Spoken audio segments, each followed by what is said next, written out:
დონალდ ტრამპის ადმინისტრაცია აცხადებს, რომ ფედერალურმა მუშაკებმა, რომლებიც მთავრობის დახურვის დროს შვებულებაში იმყოფებიან, შესაძლოა შატდაუნის დასრულების შემდეგ განაზღაურება ვეღარ მიიღონ. მენეჯმენტისა და ბიუჯეტის ოფისის მიერ მომზადებულ მემორანდუმში ნათქვამია, რომ პრეზიდენტ დონალდ ტრამპის მიერ ხელმოწერილი 2019 წლის კანონი, რომელიც უზრუნველყოფს რეტროაქტიული ანაზღაურების მიღებას მთავრობის დახურვის შემდეგ, არ ვრცელდება იმ თანამშრომლებზე, რომლებიც შატდაუნის გამო დროებით შვებულებაში გაუშვეს. მენეჯმენტისა და ბიუჯეტის ოფისის განმარტებით, შატდაუნის დასრულების შემდეგ მთავრობა ვალდებულია გადაუხადოს ანაზღაურება იმ თანამშრომლებს, რომლებსაც სამსახურში გამოცხადება მოეთხოვებოდათ. თუმცა მთავრობას არ აქვს ვალდებულება რეტროაქტიული წესით გადაუხადოს ანაზღაურება მათ, ვინც შვებულებაში იმყოფებოდნენ. როგორც დონალდ ტრამპმა ჟურნალისტებთან განაცხადა, ანაზღაურება დამოკიდებულია იმაზე, თუ ვის ძევს საუბრობთ და რომ ზოგიერთი თანამშრომელი არ იმსახურებს ზრუნვას. გამოძიების ფედერალური ბიურო იძიებს მასშტაბურ კიბერშეტევას ამერიკულ იურიდიულ ფირმებზე. ამის შესახებ New York Times-ი წერს, როგორც ორმა მაღალჩინოსანმა აღნიშნა, გამოძიება მიმდინარეობს მასშტაბურ კიბერშეტევაზე, რომელიც ამერიკულ იურიდიულ ფირმებზე განხორციელდა. არსებობს ვარაუდი, რომ თავდასხმის უკან ჩინელი ჰაკერები დგანან. ერთ-ერთი მთავარი სამიზნე გახდა იურიდიული ფირმა Williams & Connolly, რომელიც ამერიკელ პოლიტიკოსებს ემსახურება, მათ შორის ბილ და ჰილარი კლინტონებს. მომხმარებლებთან გაგზავნილ განცხადებაში კომპანიამ აღიარა, რომ ჰაკერებს წოდომა ჰქონდათ კომპიუტერული სისტემების ნაწილზე და გატეხეს ადვოკატების რამდენიმე ელფოსთა. კომპანიამ უკვე მიიღო ზომების საფრთხის აღმოსაფხრელად. New York Times-ის წყაროების ცნობით, ჩინელმა ჰაკერებმა არამხოლოდ Williams & Connolly-ის კომპანიაზე განახორციელეს ჰაკერული თავდასხმა, არამედ საუბარია კიდევ ათეულობით იურიდიული და ტექნოლოგიური კომპანიის ქსელებზე ბოლო თვეების განმავლობაში. კომპანია მანდიანტმა სექტემბერში განაცხადა, რომ ჩინელი ჰაკერები უკვე რამდენიმე წელია აწარმოებენ კიბერჯაშუშობის კამპანიას, რომელიც მიმართულია სადაზვერვო ინფორმაციის შეგროვებაზე ამერიკის იურიდიული, სამთავრობო და კომერციული სტრუქტურებიდან.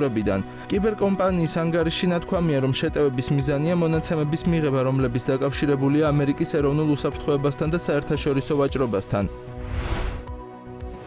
ეკვადორის პრეზიდენტის დანიელ ნობოას მანქანას 500-მდე ადამიანი თავს დაესხა. სოციალურ ქსელში გავრცელებულ ვიდეოში ჩანს, თუ როგორ ეცვრიან მოქალაქეები ქვებს ნობოას მანქანას. შემთხვევა კანარის პროვინციაში მოხდა. მომხდარის გამო უკვე დააკავეს 5 ადამიანი. ნობოას ოფისმა განაცხადა, რომ ყველა დაკავებულს ტერორიზმისა და მკვლელობის მცდელობის ბრალდებით წაუყენებენ ბრალს. ეკვადორში დაძაბულობა დიზელზე სუბსიდიების გაუქმების გამო დაიწყო. მკვიდრი ხალხების კონფედერაციამ გაფიცვა 16 დღის წინ დაიწყო.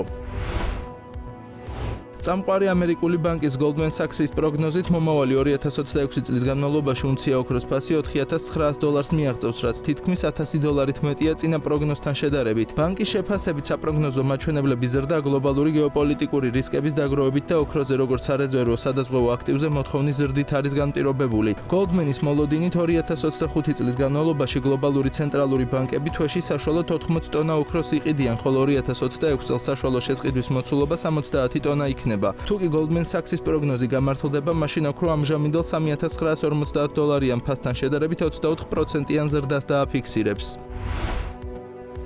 საერთაშორისო საინვესტიციო კომპანია BlackRock-ის საკუთრებაში არსებული GIP დატა ცენტრების მფლობელ Aligned Data Centers 40 მილიარდად შეიძენს. ამის შესახებ ინფორმაცია Bloomberg-მა გაასაჯაროა. BlackRock-ის შვილობილი კომპანია Global Infrastructure Partners ინფრასტრუქტურული სექტორის ერთ-ერთი უმსხვილესი ინვესტორია. თუ ორ მხარეს შორის შეთანხმება წარმატებით დასრულდა, ეს იქნება AI-ზე გათვლილი დატა ცენტრების შეძენის კუთხით ბოლო წლების ერთ-ერთი უმსხვილესი გარიგება. Aligned-ის შეძენის შემდეგ GIP სექტორის მსხვილი მოთამაშე გახდება და მნიშვნელოვან ადგილს დაიკავებს დატა ცენტრების ბაზარზე. რაც საჩენს მოლოდინს, რომ მოახლოეს მომავალში არაერთი მსხვილი ტექ კომპანია დაინტერესდება მასთან თანამშრომლობით. თავად Aligned ენერგოეფექტური დატა ცენტრების შექმნითაა ცნობილი, სწორედ ამან შეუწყო ხელი ბოლო პერიოდში მის სერვისზე მოთხოვნის ზრდას. აქვე უნდა აღინიშნოს, რომ არც GIP-ს და არც Aligned Data Centers მიმდინარე მოლაპარაკებების შესახებ ჯერ საჯაროდ არაფერი უთქვა, თუმცა Bloomberg-ის წყარო ეუბნება, რომ ერთობლივი განცხადება უახლოეს დღეებში გამოქვეყნდება. Aligned-ის შეძენაზე მიმდინარე მოლაპარაკებები ცხადყოფს, თუ რამდენად დიდია უმსხვილესი საინვესტიციო კომპანიების დაინტერესება იმ ინფრასტრუქტურის მიმართ, რომელზედაც დღეს AI-ის განვითარება დგას.